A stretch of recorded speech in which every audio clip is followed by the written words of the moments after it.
আবারও short pitch ball, long অনের উপর থেকে তুলে মারলেন, বল চলে গেল সীমানার বাইরে, 6 রান।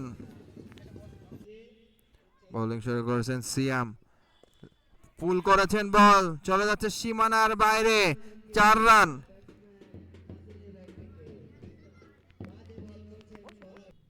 বোলিং করছেন, শর্ট অফ ল্যান্ডের বল, অ্যাক্রস দ্য ব্যাট খেলেছেন, বল চলে গেল সীমানার বাইরে, 6 রান।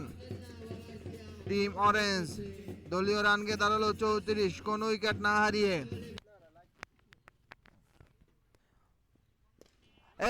আবারও দুর্দান্ত একটি শট, লং অনের উপর থেকে 6 মেরে দিলেন তাহসিন, খুব ভালো ব্যাটিং করছেন তিনি।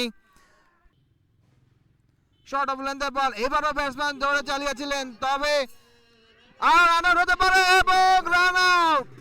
প্রেসার যাকে বলে, রায়হান ব্যাটসম্যান ব্যাটে বলে এইগুলো বল যদি 6 করতে না পারেন সেক্ষেত্রে প্রেসার পড়ে কিন্তু নন স্ট্রাইকার ব্যাটারের পক্ষে। এটাই কিন্তু আমরা দেখতে পেলাম, প্রথম উইকেটের পতন।